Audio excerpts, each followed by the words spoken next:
just bringing different people in. You have some veteran leadership and you have some winning experience, and that's a perfect storm, really, with the players that you already had. So I think, this can be a special season for us.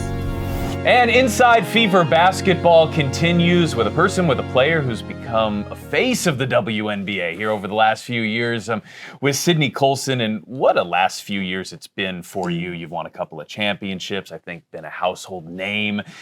When you look back at all of it and now the stage you are in your career, why was this the right team, the franchise, the right roster for you? First of all, it's exciting to be here talking to you. Thanks for having me. But yeah, once I was making the decision in free agency to go somewhere else, talking to front office people, talking to staff and new staff, and even players that I already knew here, it just felt like, when something just feels right. It felt like it was going to be the right fit. And then, like you said, my last few seasons in the W, I wasn't even expecting to make it this long in the league, yet alone get 2 championships so late in my career. So I'm very grateful for the journey I've been on.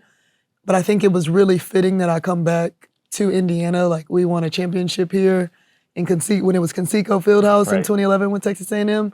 So everything was kind of lining up to it making sense for this to be the place for me.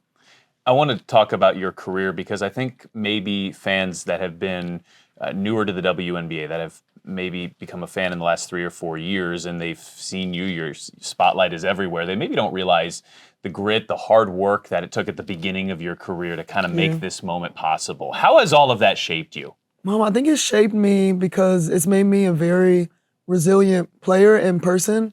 Like, I experienced getting cut from several teams in several situations, and I don't know, it just gave me like thick skin. It also made me like persevere. I was forced to. It's like, you're in and out of the league, you got to find a way to get back, find value on teams, and whether that was my defense or it was my creating for other people or being a good teammate, honestly, like being a good person has taken me very far in the league, and it's not something that I sought out to do. It was just a lot of people aren't intentional about, caring for everybody, your teammates, the support staff, the whole atmosphere of an organization. And so, yeah, it's shaped out pretty well, and that's how I've ended up in, this awesome situation here.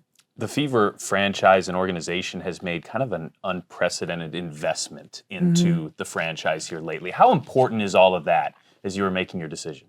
Oh, it's extremely important because, even though my time with the Aces is up, I love the way their ownership, like Mark Davis, was very intentional about putting women in position to be successful, about putting money into our team to make sure that we had the facility, the resources, and you can see other teams in the league doing the same, but Indiana is very serious about what they want to do, and they're showing that investment is serious for them, for this team, and it makes players want to come here. I think that's how we had the free agency that we had, because people see that they're bought in and they want to win. I think that experience and your leadership is unquestionably a massive draw here to the Fever. When you look at this roster, what do you see? Oh, I see young players that are super hungry to win and very competitive. I think that second half of the season last year, a lot of people didn't want to see the Fever in the playoffs because you saw how they changed things after the All-Star break. They were gelling much better together. They kind of had a better understanding of things. Like, it was a lot them adjusting to Caitlin adjusting to the rest of the team. But when they got going in the second half, and now with the addition of, some veterans who have won, and DeWanna Bonner and Natasha Howard, just bringing different people in, you have some veteran leadership and you have some winning experience, and that's a perfect storm, really, with the players that you already had. So I think, this can be a special season for us.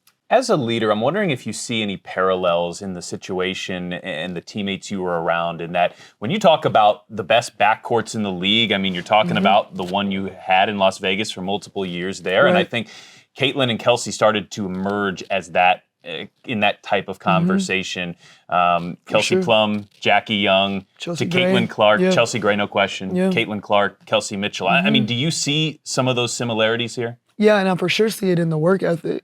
Like, those players in Vegas were in the gym early, leaving late, always working extra on your game. And so to see even younger players with that same work ethic and that same mentality and desire to improve individually, but make their teammates better too. Like that's a dangerous thing to see in very young players. And so I'm just excited to be around them and their energy, and see what this is all about here. I think a lot of people that watch these interviews, they don't realize that we are sitting here in Gainbridge Fieldhouse. The main court is, I don't know, a couple hundred feet to the right. Now, you talked about this a moment ago, but I want you to look through some of these pictures and take me through some of these memories. For those who don't know, you won a national championship just down the hall, right in this building, which I'm sure still evokes so many great memories For sure. 13, 14 years later. It does. Like my family's, they were so excited. Like they were sad because Vegas provided so many great memories, not just for me and our team, but for my family too, being there for the parades, my nieces and nephews being there and seeing. But now I look at, a picture like this and I remember I was pointing to my family in the stands, because there was a small section of maroon in Conseco Fieldhouse because everybody else clearly was rooting for Notre Dame. Right. They're so close to South Bend. South Bend. A couple hours away. And so I'm looking, trying to find my people in that little bunch of maroon. So I'm like, pointing to my family, like, we did it. Like everybody was counting us out, but we won it. And then this picture, just holding up the trophy with my teammates, was just remarkable. Because when that time was running down, like, started crying on the court because I was just like, I can't believe this. Go and hug the coaches and my teammates. And then this is, we always do our we saw them off at the end of the game. We do this, our war hymn. And so it was just phenomenal memories. But like I said, it just feels special to be back here again. I think that we're going to recreate some magic like this soon. You played in this building many times since as an opponent, but and you've touched on this since we've been talking, but just the ability to be back on this floor and, as you said, maybe try to do some of this again, right? Yeah, I'm excited about it because I'm a process person. Like I like seeing the build up to something special happen because it's not as special if you just easily go get a championship. But if you got to work and you got to grind, you got to fix things from your losses, you fix things from your wins, you go through the ups and downs of emotions in a season, like that makes it so much more rewarding by the end. So who knows what the end of the season will hold for us, but I know that we have the team to enjoy that process. In these interviews, we like to get to know the person as well. And I think you coming here is so interesting because you're probably one of the handful of players that our fans know at least a little bit because you have such a vibrant personality and your social media is one. I mean, you just stand out in that regard in terms of people know who you are.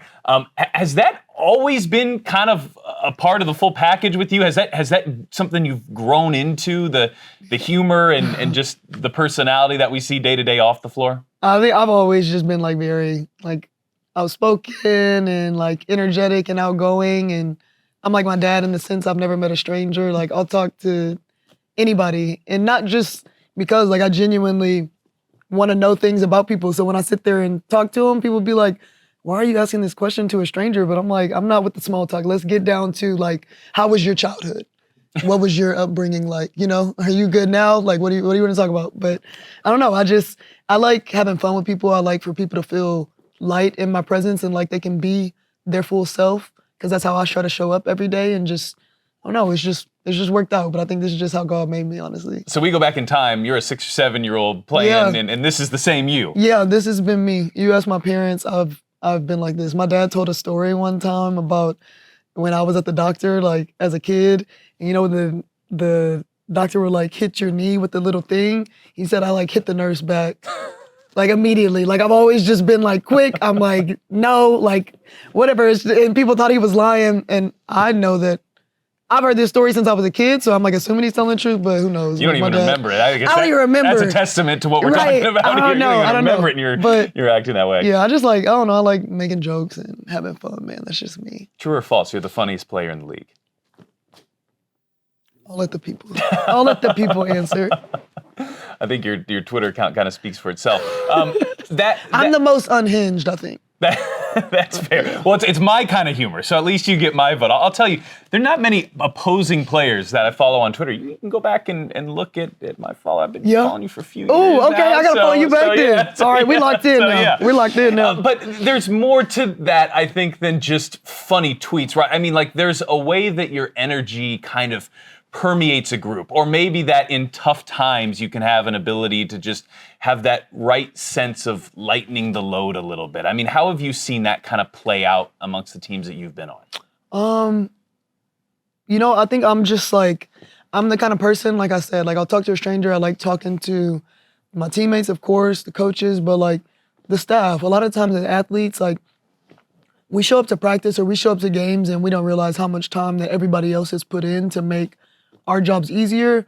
And so I want to have conversations with people, like ask them about their day. Like, so I'm very intentional about trying to build relationships with people to the point where I can joke with them the way that I do and they feel comfortable around me and not like, oh, okay, like this is just a random person. Like you barely talk to me, but you're like cracking a joke on me, like I don't even know you. So I just try to like read situations and see when is the time to, inject some humor. Like, is it too heavy of a situation, like, but it doesn't need to be. Like, yeah, we lost y'all, but whatever, joke, insert joke here, and everybody's like, yeah, we are kind of, like we're living to see another day. Like, it'll be okay. And I just feel like comedy, especially in this day and age, like I look for the times to try to bring like awareness to stuff or get people to change their perspective on something or just see from other people's shoes. I think a lot of times we don't give people a chance. Like, we're not empathetic enough. We're not compassionate enough. And humor, a lot of times, like, that's why I like comedians, because you have to look at things from both sides. You pick on both sides and call out the flaws in everybody's up for grabs. But it's not to be mean, it's to bring reality to the truth of a situation. And so that's really interesting perspective, because it goes a lot deeper than maybe you can see in 180 characters or so. Like, there's a deeper meaning behind all this. I think so. Yeah. It kind of strikes me because we were sitting here a couple weeks ago with Sophie Cunningham, and I mean, her personality is also very vibrant and it jumps off the page. And it just seems like to me that there's the potential for, if this team needs an energy boost, like they've got it now between you and her and some of these new free agents that are coming in. Yeah, I think so. I think that we got a group that's going to be, how do I put it? I think like much more lighthearted. I think we'll work hard together. But in game, I think you're gonna see like a more free and like having fun kind of team. Like a lot of high-fiving, like a lot of smiles, a lot of joy in this game that we get to play for a job. I think that's really gonna come through people's TV screens this season, and they'll like see a very different group of players like on the court and on the bench. Like, it'll be a different energy. And from an experience perspective, I mean, your defense was massive in that Game 4 clinching win a couple of years ago, and you've won a couple of championships, played in a bunch of playoff games. I think nobody has played in more playoff games than DeWanna Bonner. Natasha Howard's won a championship. And this Fever team, it was trending in the right direction last year, but ultimately when they hit the playoffs, I think you saw some of that inexperience. Yeah. All of the playoff experience that is coming in, how meaningful can that be? It's so critical. I think it's going to be like a huge part of what can take this team and what usually takes teams like over that hump, because you now have people that have been in that situation. So when you're in a timeout and maybe you start reeling or feeling like something's a bigger deal than it is, they're composed and calm and telling you it's all right, we're going to fix this way. And it calms you down. So you're not going out there playing stressed. You're still playing freely. You're not thinking about what the perceived pressure is of this game or this moment. You're playing basketball like you know how to do, like you've done for over 20 years. And so I think that'll be the difference, the calming presence, I think, of a lot of our vets. As somebody that has the experience and the wherewithal that you do, I've been really curious to ask you this question. The spotlight that is on this team is unprecedented, and the good that can come from that. You've been such a pioneer for women in sports, women in basketball, to be able to take this spotlight and to make something of it. How excited are you for that opportunity? I'm super excited. I think people are gonna see our team be like very close-knit, and it's gonna come through in our style of play. And when you have this kind of attention, you wanna use it for good. Like the attention that's on the Fever, that's on the WNBA, you want people to be excited about women's basketball. So we're gonna make sure that we're working behind the scenes to give them a good show and to show them that women's basketball is fun. It's cool. You know what a championship team looks like. Are the pieces in place here for this Fever team this year? Yeah, I think they are. And then after this segment, then you could just like cut to us winning a championship. It'll be fire. We'll go back maybe in September, October, and come right back to here, and we'll remember this moment. Think so.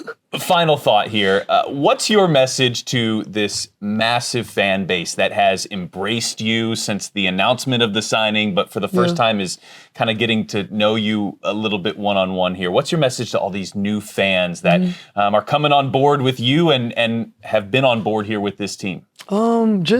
I'm super geeked to be here, like thrilled.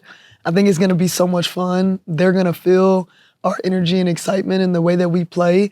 But when y'all come to see us, like watch the other team too. Like look for new favorite players, like, and then go support those teams on TV sometimes too. Like I think, the more that we're using the support for certain teams to keep growing the W in general, because there are a lot of fun players on lots of teams. So show them respect, show them love, and let's keep growing the game of women's basketball. Yeah, I saw an interesting point on Twitter recently. 41 national televised games is great for the Fever, but it also means 41 other teams are going to get that spotlight as well. And you know better than maybe anybody the deserved spotlight that should be on the rest of this league, and hopefully that's what's continuing to happen here. Well, the expectations are high, the goals are high. You've made that very clear. Thank you very much here for your time on Inside Fever Basketball. Thank you, man. I appreciate it.